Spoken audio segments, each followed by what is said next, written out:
the streaming, and we can go ahead with the meeting. We'll wait for Elaina. She'll probably join. So go ahead, Em. Okay, well, good morning. Thanks for joining. Also, thanks to Ben and Salam for the RSVP.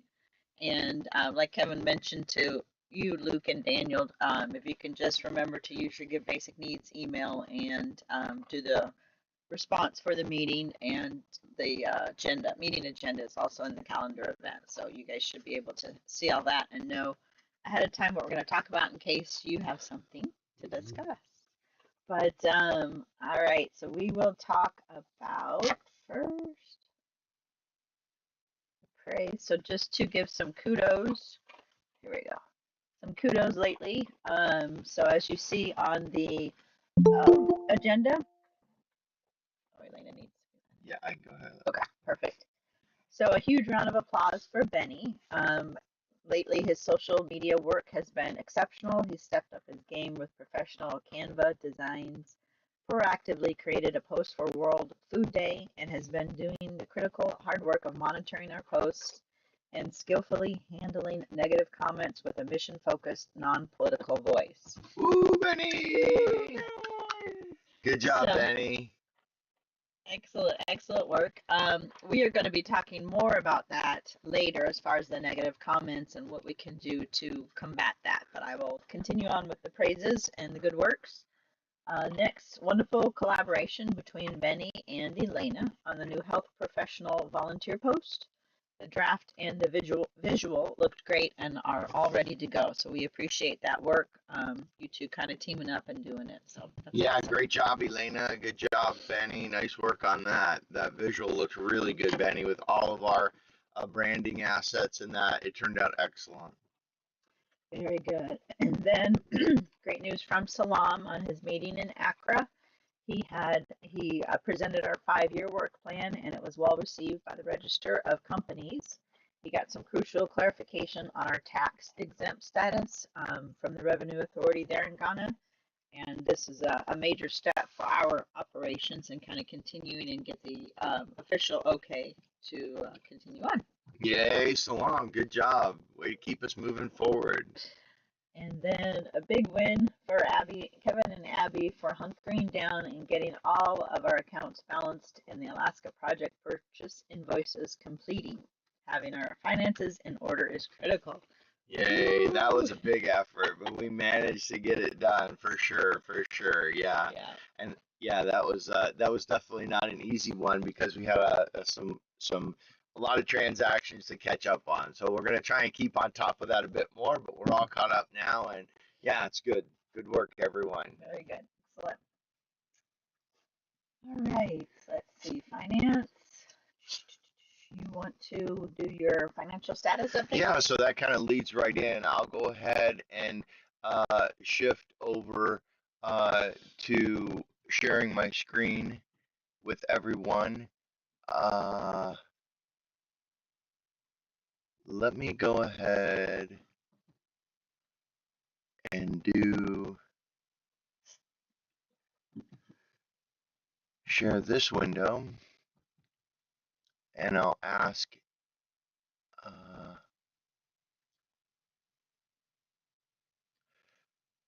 I'll go ahead and ask if you can see my screen now. Can you? Yes. You can? Okay, great. So I'll move this over to here. Thank you for that, Benny. So this is a report that I put together. I'm gonna go ahead and let this agent read it so that we can discuss it. But I'm gonna go ahead and just play it and stop at critical points along the way for us to discuss it or take any questions. Everybody can see it okay and is hearing me okay? Okay, great. Thank you, Ben. To CEO and Board of Directors from Finance Compliance Date, the 23rd of October 2025. Calusi Family Foundation, 2025, Compliance Status and Strategic Financial Update Y. Executive Summary, Current Compliance. The Calusi Family Foundation is a section... Can anyone hear that? No, I can also hear the reading. You cannot. Okay, then I'll go ahead and just, I cannot, yes. okay, great. I will go ahead and just read it then. Thanks, Elaina, for doing it. Yeah, thanks, Elaina, for speaking up, and Benny as well. So yeah, so this is basically the executive summary and of our compliance status and our strategic financial update. So as you know, we are a private operating foundation, and we have requirements to meet for what's called the income test and the endowment test to make sure that we're making significant charitable distributions into our the communities that we're apt to serve. So the numbers come out based on our latest trial balances and the work that that Abbie and I did, the president did, to get our numbers all up to date. I submitted a trial balance, and that trial balance is something that sorry, trying to figure out. Okay, great. So the trial balance is all of the numbers from our financial system. I put them into Notebook LM to help generate their support. After dialoguing with it, this is what came out. And so essentially, we have spent 261,000 this year already, and our required minimum for the income test was 132,000. So we have passed the compliance numbers for 2025 as far as they are expected based on where we're at right now. In the endowment test, we needed to give away 88,000. We've done 260,000, and we've passed those numbers as well, meaning that we're well within compliance for 2025. So before I go into the details, does everybody hear me and understand those numbers or have questions? Okay, so thanks, Luke, for that. Everybody looks like they're understanding and can hear me okay. So I'll go through the detailed expenses so that everybody can know where that 261,000 went. The breakdown includes a more extended breakdown of a category that needed some clarification on, and that was that we had $40,000 in office expenses. So looking at this, you can see I have the account number. This is the actual account number in the general ledger, the account description, and then the trial balance closing debit amount for essentially the 25th of October, which was yesterday. And so you can see that we had non-employee wages. Those are all of our contractors. We have four. That's myself, the Presidio, Salam, and Benny are all paid independent contractors. We have a total of 156,000 for their wages to make this project move forward. Accounting fees, 100. Travel and conference, we're at 10,000. Still have some travel expenses and conference expenses as we have a board meeting still that will take place in December. That will add to that number. And then we have printing and publications, 400. Our giving events for food, we've spent year to date essentially $16,000 on food giving events, about 16,000, surprisingly, almost the same amount on medical, which is great, and then 8,800 on shelter giving events. Marketing, we've spent about 5,000 on, and then this is the breakdown for office expenses. So our office expenses total 40,000 so far. We have 21,000, excuse me, in office building expenses. These are primarily in Loretto and the office work that we've done there. That has since been put on hold, as everybody's aware of. We have contract labor operations of 900 for secretaries and the like. We have maintenance expenses of 2,000. Regulatory expenses. This is for the registration of in Ghana with regards to the new organizational registration process that's required there. So we have about $10,500 in fees for that. Office supply expenses, about almost 1,000. Technical expenses, 116, excuse me, and then tax expenses almost 500, and utility expenses about 3,000. So those utility expenses include some expenses of putting utilities in the office in Mexico, but it also includes the Starlink that Salam operates and that is primarily in the office, and Benny's as well, which allows him to travel back and forth uh, as needed as more of a mobile unit. So those Starlink fees are in there as well. So that's and then we have so that wraps up the total of the 40,000 that's categorized as office expenses. We have an additional $5,000 and 500 in transaction fees, and then contract labor for giving events. We have about 2,100 US dollars. The total for the year then to date is about 26,100, and that's how those numbers break down. So I'll again ask if there are any questions about any of these numbers or where we are year to date.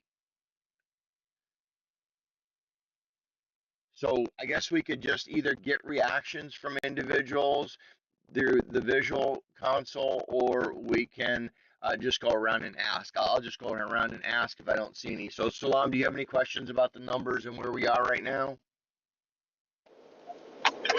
No, I think everything is in order for me. Okay, great. And Benny, how about you?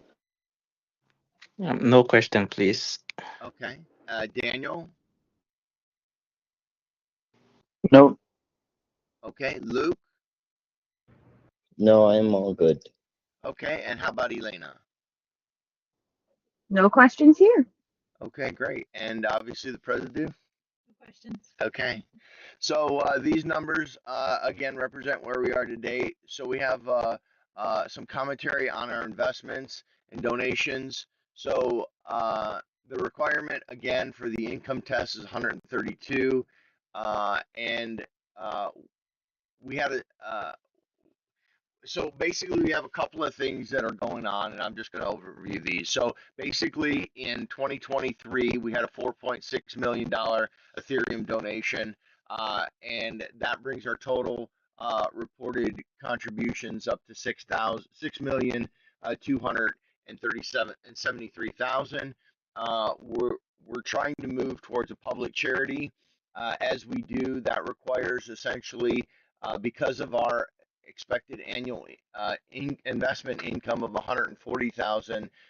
We need to raise at least 350,000 from public donations over a 5-year period to address that to move from a private operating foundation to a public supported uh, organization. That's still a goal, but that's a pretty lofty goal. It's going to really take uh, our efforts in the grant writing sector to make that happen, because we're not able to solicit the kind of donations that we had initially when the organization started up. So we'll just kind of see where that goes.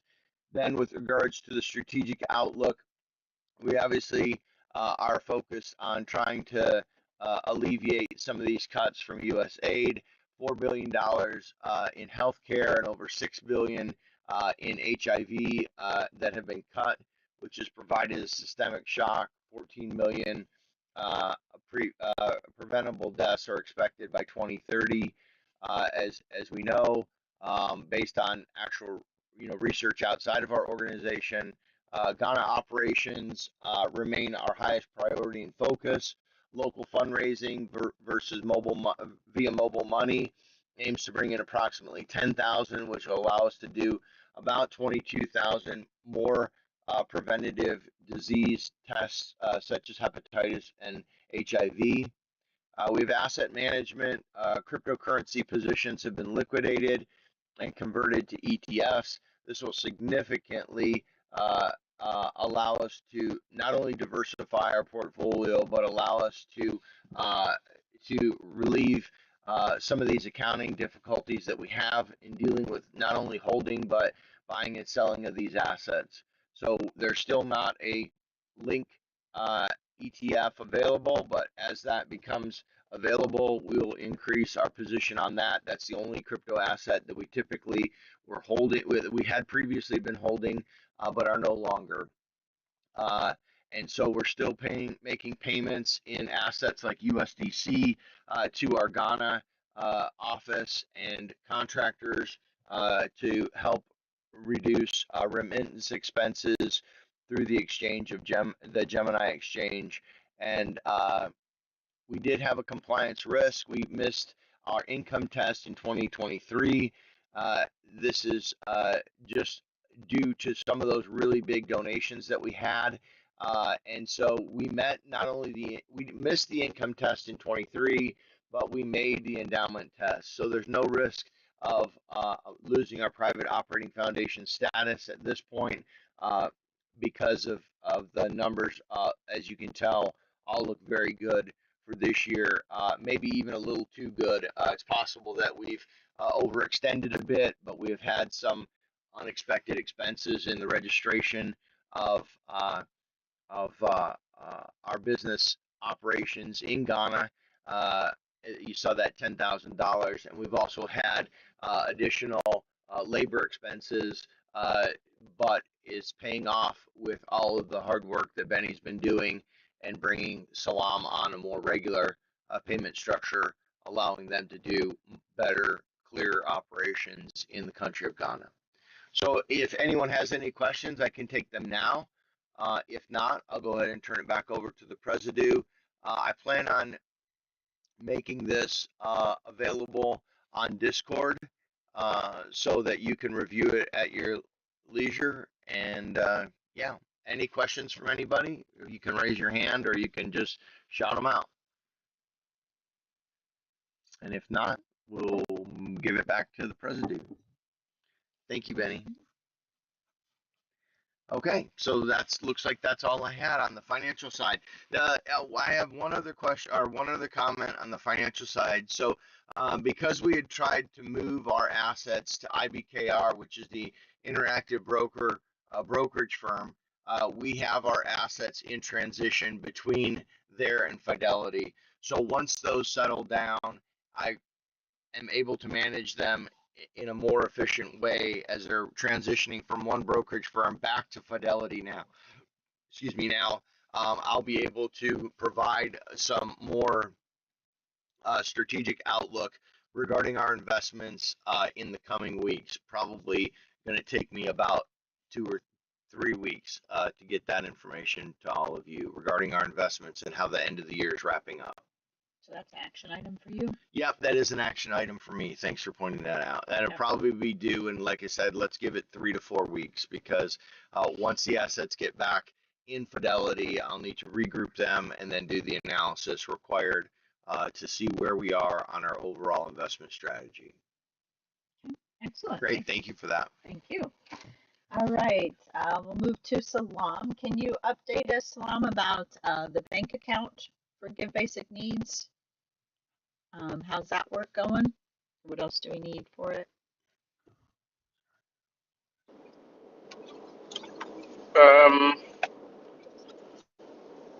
We are still waiting for the social welfare certificate to proceed on the bank account. The accounts manager they've assigned to us had asked that if I could get a written order from social welfare department, they could proceed without the certificate.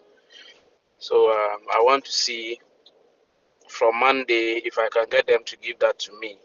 Otherwise, we'll have to wait and hope that by early next month the certificate will be ready and we can proceed to establish the bank account. Beyond that, we would establish the mobile money number as well for the organization. Okay. So it sounds like there's an opportunity to get the social welfare, not the license early, but a written statement saying that they're going to issue it, and then be able to move forward with the bank account. Yes, and then based on that, the bank will be able to move forward. Okay. To open the account for us. Okay, and then at the latest, that would be you're expecting the social welfare letter by the first of the month? Yes, I'll visit their office tomorrow to request for that. Okay, great, Yeah. great. Good work on that. Thank you for that. And And go ahead. yeah, so that is it. I just wanted to comment on the event, the post as well. Uh, I've gone through it. I have shared it with two media houses. Um, Okay. one was supposed to send it out yesterday, but they couldn't because according to him, they had posted a lot of stories, and if they send it out, it wouldn't get the needed attention. Uh-huh. So I'm sorry, Salam. we Which media houses were those that you approached? yeah. So I approached Modern Ghana Mhm. and Peace FM. Peace FM did one of our USAID stories. Okay. Yeah, so I wanted those two media houses to send their stories out because Ghana Web is very expensive, Mm-hmm. and I do not want to exhaust the budget when we still have. Well, we intend to still make another post about the event as well, Mm-hmm. and beyond the event, if we can make another post at least in the media before the end of the year. Yeah, I think that's a good Yes. strategy. So that is where we are. Hopefully within the week they will. For traffic purposes, they've told me to to allow them to send it out on the days that they think we can get the best of traffic. Mm-hmm. Yes, but this week it will all be out. Okay. And Benny, Yes. you're good with all that and have been working with Salam. You're prepared to include those links in the bottom of the blog post, etc. Yes, yes, we've been working on that. Great, great. Excellent. Yeah. And Good then work on that, Salam. Thank you for that. Thank you. Mm-hmm. Then we had another action item just confirming that the Calusi Family Foundation is going to be tabled. The registration is going to be tabled until April, when at least two board members will be able to travel to Ghana and do the biometric identification. So just wanted to review that. Yes. Great. Yes. So that is on the table, and that is on the waiting list, I should say, Yeah. until somewhere April next year. Okay. Okay. Great. So yesterday, myself and Ben were discussing about it. That if there was a way we could go about getting it registered, and Ben was suggesting maybe we talk to the Northeast Regional Director because it's a new region. Maybe they could consider, but in things like this, you do not want to probably get them to compromise and do something for you that maybe in the future there may be some challenges. Yeah. Yeah, so just wait. Yeah, I agree Yeah, with that approach. I think that that's best. Sometimes, we have a saying, haste makes waste. So this sometimes if we act in haste, it turns out to bite us in the long run. And I think it's probably smart if we can proceed with the bank account and the grant writing. That's the whole goal. And so I think that waiting on the registration of the Calusi Family Foundation is the right thing to do until April, until we can do it proper with the biometrics, etc. yeah. Good. Perfect. Excellent. And do you want to give us an update on Project 75? Talking about how that's going, the event flyer too? Yeah, so the event flyer, I think yesterday Ben said he'll get that ready this week. Everything is in order. when we send out the news item, I believe a lot of health workers will join the platform. And yeah, we've procured the test kits and all of that, so everything is in order for the event. Great. Now, do you plan on printing some of those flyers that Benny created, or are those only for like social media and media house outlets? I think I'll print just maybe one or two. Uh-huh. Yes, just for the Ghana AIDS Commission. Uh-huh. Yes, but the rest we will use it for social media and also to the media as well. Great. Right. They I want can to, use it as a front page yeah, yeah, that's great. And image. I just want to add an action item that Salam, if you could make sure, or Benny, that there is a email sign up list at the event, project number 75 for our newsletter. We had talked about that. I just wanted to keep track of that. I still think personally it's a good idea. I don't know, President, if you do. Yeah, no, I think it's a good idea. I think just something that we have to be aware of is individuals' handwriting, and stuff like that. Sometimes, when people put their own email down, but I mean, there's not Yeah, much you I can mean, do. potentially if we're at the office, we have access to a network.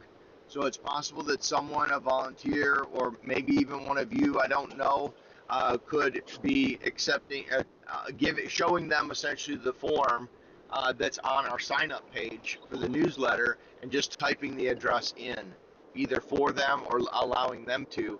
I don't know what you guys think of that, but I think it's an important thing to try and capture as many email addresses that way for the newsletter that we can. Could you do like a QR, like have a sign or whatever, and have a QR code, and say, if you would like to join our newsletter group, scan this code and then register? Yeah, but I think the problem is that in the past the QR codes aren't as common in Ghana yet. Okay. So I think it's better. I think we talked about just having someone help them sign up, or a paper or something like this. Benny or Salam, do you have any thoughts on that? Yeah, so if I get you right, it's just like taking attendance data, Yeah. and then we can just add them up for our email list or something, Yeah. our newsletter. Yeah. Yeah. Okay. And then that way, that'll give us a bigger So base. hopefully maybe we can modify our record sheets for the event to include an email. Yeah. So as participants come, we have these record sheets that when they come, we just let them fill so that we get their basic information, contacts and everything, name, contact, sex. So we can include email and just Yeah. let them know that we are going to use the email. They will be getting newsletters from us Yeah, I and think updates. this is a good idea. The only thing, Salam, to keep in mind is that um, where the information is added to Smiley, which is for the medical test results and these kinds of things, that system doesn't isn't the same system that takes the email address. So it will be a two step update. So for example, the medical information will go into Smiley for reporting, and then the email address will go into Zephy, where Ben will eventually create the email. Does that make sense? But I think it's right to capture it on Yeah, the I form. understand. I understand it now. Yeah, yeah. But I think it's a good idea to capture it on that initial page and let them know, because then, for example, if we have another medical event that takes place at the office, we can send out an email and let them know the date that it will happen, the times, whatever it might be. So I think that's kind of the way, maybe the way to sell adding them to this list. And yeah, I think it's a good idea to capture it on that form. Just know that we'll have two separate systems that it gets entered into. One, Smiley for the medical information, and two, Zephy for our email addresses and that future outreach through the newsletter. Benny, do you have any thoughts on that? Yes. So I think we can get someone to assist in guiding them with the email, with filling in the email. Uh-huh. I think the QR code would have actually been the best. When they scan, it takes them direct to the page for them to sign up. But because a lot of people are not so used to that, but we can still find a way of having someone guide them Hmm. because there'll be access to internet. So it's just a matter of opening the link and then inputting. The submissions are few, just the name and the email only. Then they submit and we go to the next person. Yeah. Yes. So even with what Salam is, if um that is not able to work for all, and we have some of the emails as we discussed earlier, the only challenge would be the handwriting when someone is not able to fully write the email very well. Hmm. if if not, at the end of the day we could still pick them and input them into Zephy. I could still do that, Okay. pick all the emails we have gathered at the event and just go on the Zephy link, then submit them one by one. Uh-huh. So I think we will definitely have a way of addressing that. That's what I was Yes. wondering too, if we need to keep it separate because we've had an issue trying to enter the medical data. Uh, So if we need to keep the medical data, and then the newsletter information separate, the addresses and things I like think that. it can go either way, and I'm fine. I guess the reason I'm bringing it up is from the IT perspective. If there's something that I can do to help with either the data entry or whatever, let me know from an IT perspective. But as I think Benny pointed out, it's already pretty simple. If you want me to generate a QR code or some other URL, today it's just newsletter.givebasicneeds.org, and it will take you right there, if I'm not mistaken. And so if there's something that I can do to help from a technology standpoint to capture those emails at the event, please just reach out and let me know. I can generate the QR code for the whatever. We can design another flyer. We can do whatever. I'm open. I just want to make sure that we're planning on capturing the emails for future correspondence. Yeah, sure. So I think we'll just leave it up to you guys and just know the current way that it works with Zephy being the email storer and uh,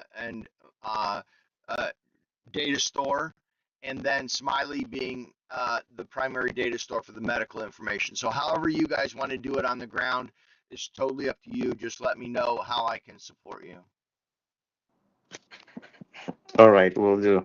Great. All right, Excellent. thank you. Yeah. Yeah, for sure. Thank you. Okay. Thank you guys. Okay, and kind of on that same topic, just wanted to get an update on the medical data entry. How's that been going?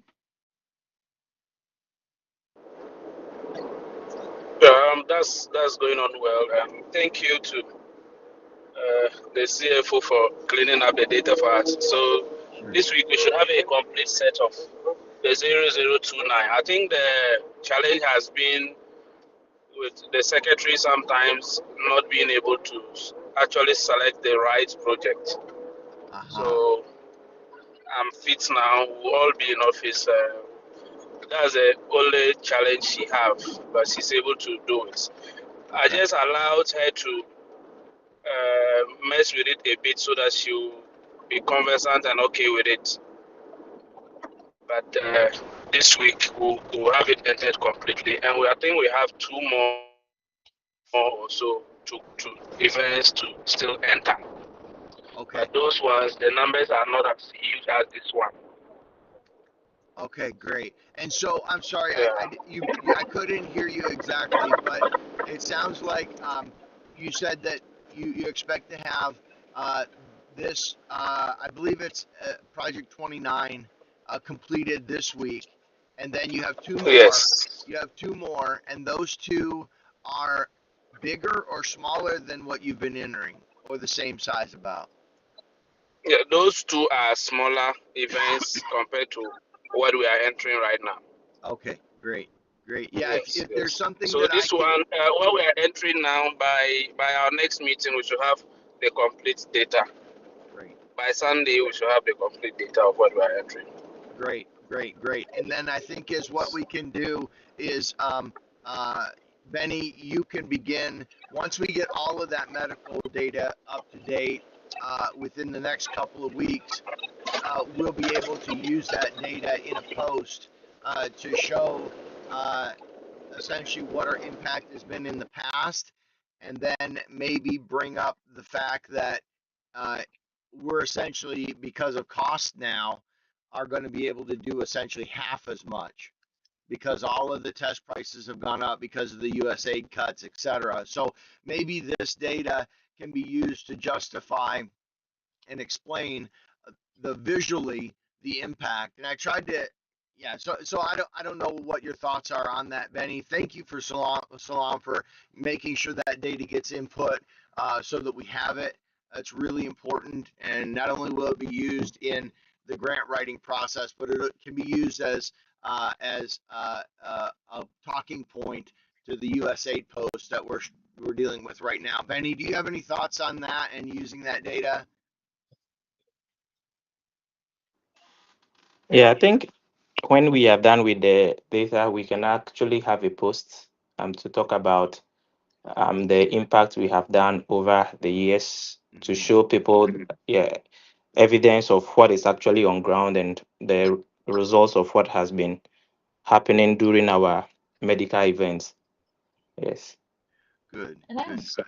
so kind of I'm wondering because well I'm going to lump this all together because we had some spam in our WhatsApp group with the health professionals that we had created. So basically, someone on Friday morning spammed all four, five, Five, I think. Yeah. five groups that we have with like 16 messages of work from home, but they did it twice, 16 in all of the groups and stuff like that. And then, Just for clarification, these are not the happy. This is not the Happy Army group, which is our effort to cut down on false information on our posts. This is in the medical group for Ghana, and these are the community. And under there are these five groups, and these five groups are the ones that got spammed. Go ahead, Ab. yeah, on Sorry. WhatsApp. No, that's fine. Yeah. And then recently, I guess yesterday and today, we've noticed more negative comments on our Facebook posts that is related to the USA that we have been kind of pushing, if you will, and just bringing attention to. And so I don't know if the next post with the medical data entry, if we still need to focus on the USAID. And I know it's important. I know the numbers are, but do you know what I'm Yeah, trying to say? So I hear what you're saying. You're saying that how long do we beat the USA drum? Yeah, especially because we're getting negative attention from it, which we don't want, and we know those individuals aren't, we know about them, who they are, or whatever, and stuff like that, so to speak. But at the same But time, it's important to be heard. So I think that's a question for everybody. Really, we should probably go around the room and just start with Daniel. Daniel, what do you think? Like how, I mean, the USAID, we wrote the article, we've got it out to the media houses, we're getting it out, we've put money on the ad on Facebook, we're seeing a lot of interest in it, positive, some negative. How long do we keep saying that 14 million people are going to die because of this tragedy and we need help? What are your thoughts on that, Daniel?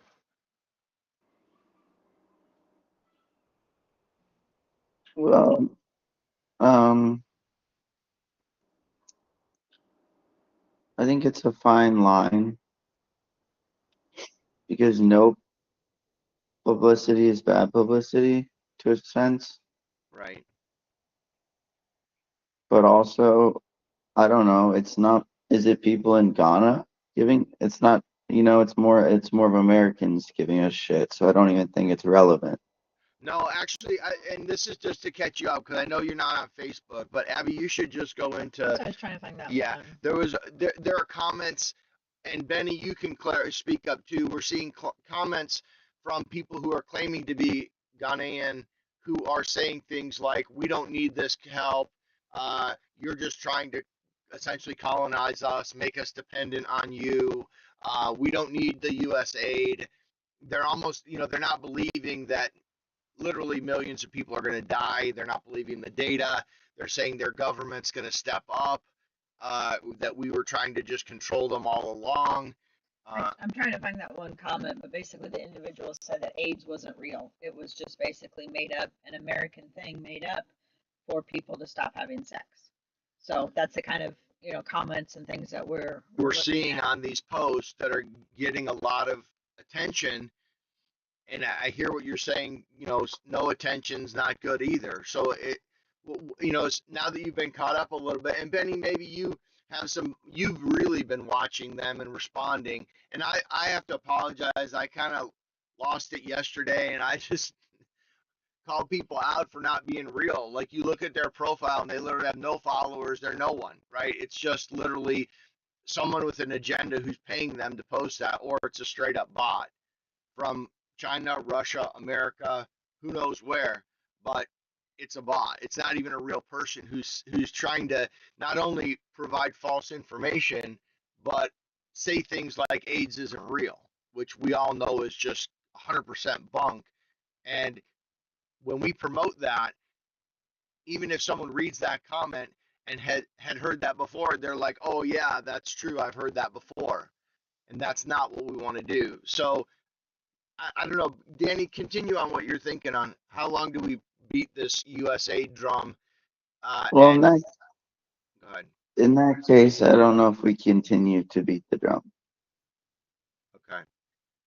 I think we maybe just let it be. We knew it was going to be a divisive post of sorts.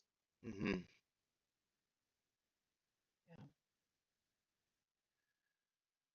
So again, I mean, here we're battling ignorance or personal agendas. I guess people who don't really know that AIDS exists, or people that are ignorant to the fact that AIDS exists, or people that don't believe 14 million people are going to die in the next 5 years because of the USAID cuts, and people that do. So, do you think that we go on for a week with this type of commenting on USAID, or do you think we go on another month, or do you think this is our last hurrah and we move on now and just know that we can literally do half as many tests because the testing is no longer subsidized because of USAID. So when we tested 20,000 people for HIV, and now we post that we've tested 11,000, we shouldn't say, I hear you saying, Daniel, we shouldn't say because of USAID cuts, the test kits went up and we've only tested 11,000 now. We should just say we've tested 11,000 and leave it at that. What do you think on Yeah, that? I think we should just focus on the positives. Okay. All right. Thanks for that feedback. Maybe on to Luke. There's no such thing as bad press. I say keep doing it. Keep it up. Keep saying USAID, even though people are bashing it. It's still publicity for us. Interactions lead to more interactions, which is good business. It's a good point, Luke. It's a good point. Especially on the internet. It is true, and because eventually those people who say AIDS are false, when someone says a silly comment like AIDS isn't real, eventually, even though that person commented, it went up, it gave us a lift, and eventually someone's going to see that and say, look, I had somebody that died of AIDS that I know, it's real, and you're an idiot. So I hear what you're saying. I hear what you're saying, Luke. Eventually, the good information will win out, is your hope. Yep. And you say keep beating the drum for 1 week, for 1 month, or keep bringing it up that we're able to do half as much because of USAID cuts and test kits cost more. That I have no idea. Okay, but you say keep it up. Okay, Elaina, let's hear. Okay, hold on. Just a response to Luke's. So that's a great comment and response, but I think for you, you just need to be able to. Yeah, I need to get out of the loop personally, because it does affect me personally as an empath, as someone who's compassionate about other people. When I see those comments, they truly hurt, because I know that people are going to suffer and die because of that stupid comment. And so I have a very low tolerance for stupid people, but I have a tolerance for ignorant people. Now, if you don't know, I understand. Go read a book. I get it. I'm not mad at you. But when you're stupid and you know better and you still say things that are wrong and false, then I have no tolerance for you. And so that's something that I agree is that I have to pull back on, You because gotta let it go. yeah, because it's personally affecting me. So excellent point, President. Thank you for that. Of course. Elaina, let's hear your thoughts on this. Alrighty, I got some mixed feelings. I think Oh, I'm kind of between Danny and Luke okay. because I, I mean, I read the book recently about how Facebook worked in the 2016 election, and they deliberately prioritized divisive posts because they get more engagement, and more engagement means more money. Right. So there is like an inherent benefit to making true yet divisive statements in that the algorithm really likes that. Right. Mm-hmm. And so it would boost our visibility. But I also don't know how long to keep doing it. And I think there is probably like a point to stop. I'm just not quite sure when or what that looks like exactly. But I also don't like misinformation at all. So if we can do our part in pushing back against that with actual facts Yeah. that are backed up by real sources, then I mean, I see that as kind of a net good in the world in general. Sure. Yeah, and I think So it's hard yeah, to it's kind really of hard. decide one way or the other. Yeah, and it's And I really think too, okay. sorry, one thing that maybe not everybody is aware of, and so Papa went, or CTO went to boost one of the posts that talked about USAID, and it was actually denied and stopped because it was too political. Yeah, they said Political. it was too politically charged, and it was literally. I mean, we were promoting the exact same content that they just allowed a boost on. So Mm-hmm. I didn't comment on it. It was literally a post that they said was politically charged and whatever, and they actually denied it. So almost uh, Big Brother moment, right? It says no, you can't speak like that, and that's frustrating for me. Right. And it's really frustrating for me when we as an organization put money on a post to boost it, and then the first comment is AIDS isn't real, and then I'm like, Mm-hmm. fuck that, Papa, that's Papa, Papa. It's some 12-year-old saying that, okay? You gotta let It it. might even be a Russian bot. Like, you don't know. right. Right. I know it's the hard part about letting it go is that I know that our dollars are producing misinformation. And that's the worst. Like we tried to be like, okay, create a happy army, right? We got Benny set us up, we got the group, we got 5, 6, 7 people in there, people who care about truth, who care about our mission, and that's awesome. But I feel like we could literally hire 100 people to watch all of our feeds and still not be able to keep up with replying to these crazies Yeah. with factual posts. So like where does it end? Like how much effort does a person like Benny put into trying to correct stupid? Right? I mean that's That's part of the reason that I think we should stop. okay. Mm-hmm. Okay, we got to go. That's good, all good feedback. Let's hear from Salam.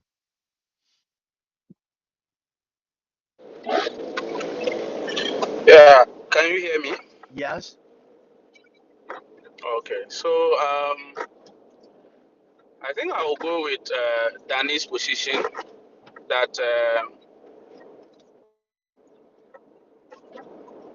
we should stop with social media when it comes to USAID, Uh-huh. but we can produce papers like what you did, Uh-huh. and those papers could be shared to civil society organizations. Those papers could be featured in discussions that borders about the impact of USAID on African countries, especially Ghana. Mm-hmm. And these discussions usually would have been the proper forum, especially when we have civil society organizations, conferences at the end of the year being held, and topics like this being considered when they are having a look at the non-profit organization environment, the changes, the improvements, etc. Mm-hmm. Because on social media, just like Elena said, um, there are people who are not real. They may be spies, they may be whatever, and you can't stop them from doing their work. Yeah. And their work is to discredit you, is to spike political conversations, even when the topic is not political. So if you look at the comments so far, I was telling Ben yesterday on a phone call that I feel people are taking this to the. I mean, they are not concentrating on the issues. They are not even paying attention that it is a non-profit organization that is making this post, and that this is about people's life. But they are looking at it at a political perspective. And when I say political perspective, sometimes international politics controls and etc. If you look at the Ghanaians who are making the comments, they are just driving the point that yes, they admit, though not openly but inadvertently, they admit that USAID exit has this impact. But then they blame their leadership for not harnessing Ghanaian resources to fill in said gaps. Mm-hmm. They call out politicians for being corrupt and etc. Now the question is, as an organization, give basic needs. Do we want our page to be used for conversations like this? For me, definitely no. I don't want our posts or our page to be used to call politicians corrupt, to call politicians thieves who are stealing our resources, Mm-hmm. and to call out America as um, a state that is trying to colonize African nations through their grants and whatever. I mean, we don't care about the politics and the soft power and the whatever. All we care about is we are saving human lives, and this is the impact. Yeah. Excellent point. Now, other well meaning people are following and they are reading. And so, if we keep hammering it, they are going to think that we equally have an interest. Aha. That that is why we are hammering, because we know where the conversation is going, yet we are tolerating it, yet we are bringing out more posts that stimulate that kind of conversation. Mm-hmm.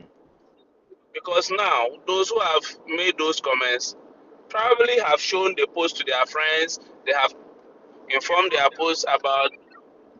friends about this, their families, and the kind of comments they left. So the next time you are mentioning USAID, you are going to have a lot more people coming on board, whether agreeing with them or disagreeing with them. But in this case, they are likely going to agree with them. And you Mm-hmm. are going to have more of these negative comments. And um, over time, people will think that, oh, if you want to see whether Ghanaians are happy with the US or not, go to Give Basic Needs page. Yeah. So people will no more come to our page to see the good work we are doing, but they will come to our page just to also contribute to these political issues that we really don't want to get ourselves into. So my personal opinion, we should put a stop to it. At an organizational level, we know how much and to what extent their action is affecting and hurting us. Um, the real beneficiaries know. In fact, yesterday I showed the post to a friend who was telling me that, look, these guys are just ignorant. He's a presidential staffer, and he said when USAID exited, the early days of their exits, the whole country was hit so hard because there was no retroviral drugs from HIV/AIDS Mm, that they were completely no. I mean, this was an information I didn't even know of, but he's told me that it was a serious issue and that Ghana president had to go to South Africa to get support. mm, But people like me and most of those who were making those comments are not even aware. mm-hmm. Yes, so maybe when the appropriate forum present itself, we can discuss this. We can let people know. But with the social media, I think social media is too much a marketplace. We have some markets in Ghana. We call it the Zongo market. The Zongo market is a place where everybody does whatever they want. There's no regulation, no law. Somebody can just catch you, beat you, and it goes free, and Wow. all that. So, so I feel that is a space we are operating in on social media. Yeah. Now, with Facebook even stopping us from boosting posts like that, uh, that should tell you they also haven't forming an opinion about our organization, and we don't want to drive that. So Right. that is my position. Yeah. Yeah, those are excellent points, Salam, and I really appreciate that insight as I do from everybody prior. Let's hear what Benny has to say on it. Because we have actually thought about disabling comments on posts and stuff as well. So Right. yeah. And we could do that. Like there are some news outlets that don't allow comments. And I sent a link to Benny on how to do that if we wanted to do that. But now I'd like to hear from Benny on what you think about beating uh beating the drum. Luke, go ahead real quick before Benny goes. Thanks for raising your hand. You can't disable comments because they win. Uh, Yeah, that's true. You can't do that. You no, you can't disable. Um, if we have the comments disabled, it will look like we have said our side of the story, and we are not willing to welcome ideas from people, so other people could feel like we are trying to impose an idea on them and not willing to also hear what they have to say or their opinion on it. So I think leaving the comments open, it's for now it's best, and not disabling it. Okay. Yes, but also my general opinion about the whole thing, um we should understand that those comments, they are really hurting us as an organization, but we have to focus on the positive and see how we can let the world get to know about the works we are doing. Hmm. Uh, th- with the comments that are trooping in recently, people, those people that are making those comments, they are people that come across our boosted posts. They've not actually taken their time to go through our posts to see some of the events posts we have made, some of the impacts that have been caused. They just come across it and they leave a comment. And Hmm. one thing I've noticed about these people, they are people that they feel like they have not benefited from the US aid in any way. That is Hmm. why they have never been affected. Those taking the antiretroviral drugs, they believe that they've never done that. They are just existing. And so they feel like with the withdrawal of the US aid is fine. After all, it never benefited them personally in any way. So Right. when they come to read that, so one thing that most of them, there's pride in everyone. They feel like, why would it always been that Africans are depending on others? So when you look at the comments, most of them were talking about dependencies, where we had to point out that this post is not talking about which nation is being dependent or calling out governments or that. We are just trying to present the facts and to even see how nations encourage some local governments to see how they can step up to fill these gaps that have been left. Some of them do not also, they just read only the title. They don't take their time to go through the entire post before making the comments. So they just make the comments out of frustration that we can survive without US aid. and that is personal to them because probably they've checked their life that they have never been direct beneficiaries of the US aid, forgetting that there are other people elsewhere where this program has supported in so many ways, even in schools and as also some health facilities. Mm-hmm. So one thing I'm afraid of is the shift that we are transitioning into, because when we make a post that is talking about our impact, you don't see such people making the comments. Mm-hmm. They're only making comments because they feel like we are trying to present it like the Africa cannot stand on its own without US aid or Mm-hmm. without foreign aid. And they are trying to say that no, that is not the case. And let's not forget, this is just actually, if I heard someone say it could be a 12-year-old kid. These are just people who are ignorant, some people who are arrogant, coming online to express what they have to say. So even in as much as it hurts to see those comments, we shouldn't let it move us so much. We should focus on what we do, focus on letting the world see the impact of the little we do, and just ignore. Also, to what extent we would go, I think we have tried bringing out this message, and it's like people are not just willing to listen. From the on, we have made a lot of posts just trying to let people understand the impact and what is next for us. That is all we want to get the world to hear. Yeah. Now that US aid is gone, what happens next? There are lives at stake. What is the next? What are plans towards those lives that are at stake? Mm-hmm. But all these people making the comments do not even consider this question we have in mind. So no matter how we try to address them, I try to actually pre- present some of them with some basic facts. Just let them know that our post is not political. Yeah. It's just facts we are trying to convey. But since they have their mind already conditioned, it's going to be hard convincing them through our post. But at last, when they see that we reply them with facts, they stop. Mm-hmm. So one thing we could do for what we have already published is to make sure we really reply to all the comments.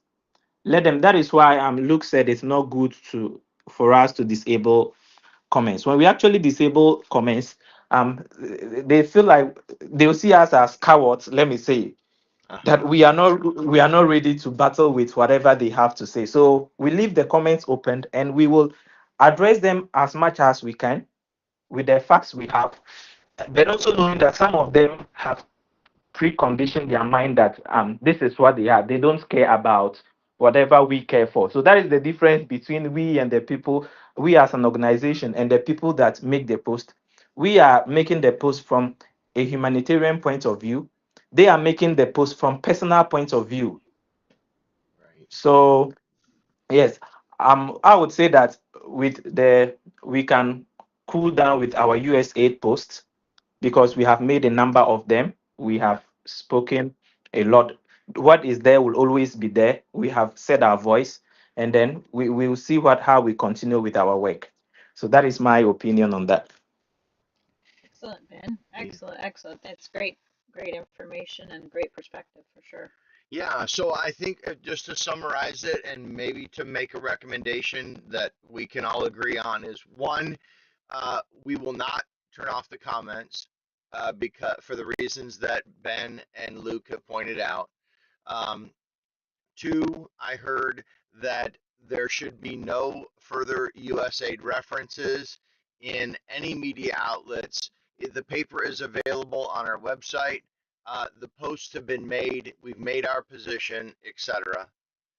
And that's to Daniel's and Salam's point, and to Elena's in some regard as well, is that it just you don't know when it's going to end. It's not going to end, and so we might as well put an end to it and say that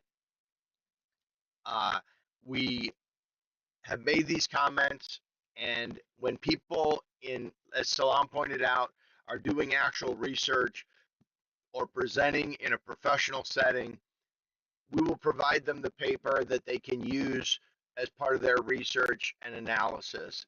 But it is not something that we're going to continue to hammer home based on based on our organizational structure, and that we're going to focus on the positive things that we're doing. Um, that's what I hear the group saying. Abbie, how did I summarize it? I think it's excellent. Yeah, I think that was a great summary. Okay. Does anybody have any last comments on that? Benny, you're primarily in charge here as our lead social media and communications person. So I I have to step back because I take it too personal. And so I the reason that I'm there at all is because of the ads. And so I will try to just focus on the ads, knowing that Ben, you are in charge and you have the things that we've just discussed as your position without further discussion needed. And if you need support from anyone in this group, please reach out so that we can help support you as you continue to keep our brand in a positive light and not go down this rabbit hole of continuing to beat a political drum, which we're not making political, someone else is. So, Ben, do you agree with that? And are you okay with that? Yes, I agree with that. Okay, Yeah, and great. that's fine by me. Yeah.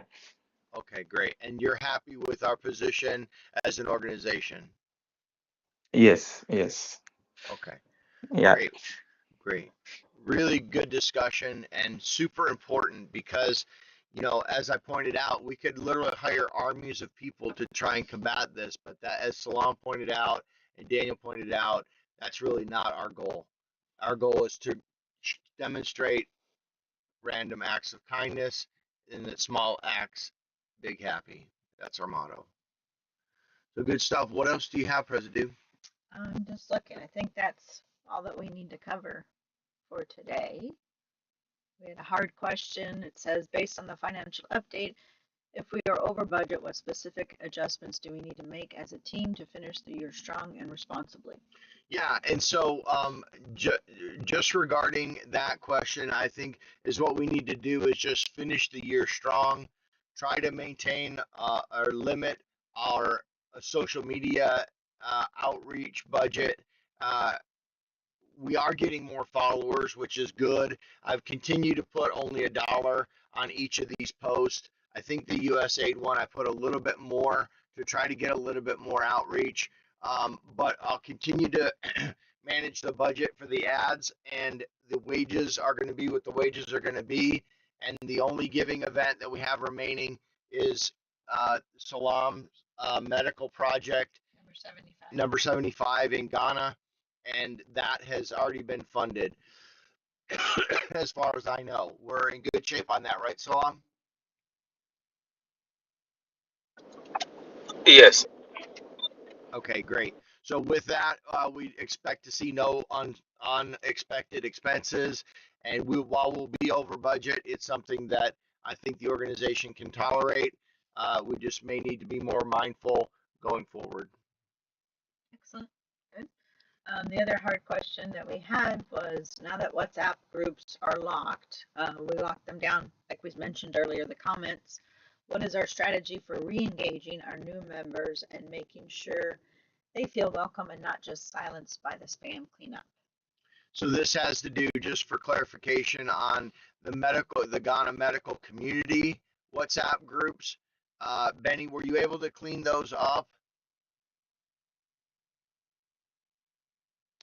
Yeah, so I actually noticed that one reason why I wasn't seeing the notification was I didn't join the individual groups from the beginning. Uh-huh. Though I was an admin of the entire community, I thought automatically um I was a member to all the individual groups. Right. So it's after I joined that I noticed that I was not also an admin to the groups, which I pointed out to you, and you made me an admin. But Right. the comments that had already been sent before I was made admin, I could not delete that. Though I was able to turn the settings to make only admins post on Okay. the groups. Okay. Yes. So is So what what? I'll do. So is what I'll do is I'll take the action item to go ahead and clean up those past posts in those groups that you were Uh, unable to clean up, and then you'll handle the, I think is what we decided was the medical groups would be open when there is discussion needed or in the area. Salam, do you agree with that as well? Yes, I agree. I belong to one community, and that is how it operates. Until there is something up for discussion, the group is closed, and the only admins can post. Mm-hmm. So I think I suggested that to Ben yesterday. Great. That one way we could control the spamming is to limit those who can make posts to just administrators. Yeah. Yeah. That's good. So I think that's how we'll proceed then, Benny, and I'll clean up those other posts, and then you have the groups all locked down now. Yes. Yes. Okay, great, Awesome. great. All right. That's everything that I had. You have anything else? I personally don't have anything else. Okay. Daniel, how about you? No. Okay. Luke? Nope. Okay. Ben? No. All right. Elaina? Nope. Okay. Last but not least, Salam? Nope, I don't have anything else. Okay. Wonderful. Well, thank you all for all your input and time and effort into the foundation. We certainly appreciate each and every one of you, and we will see you back next week. Thank you, everyone. Thank you. All right. Bye Alrighty, bye bye. everybody. Bye. Bye.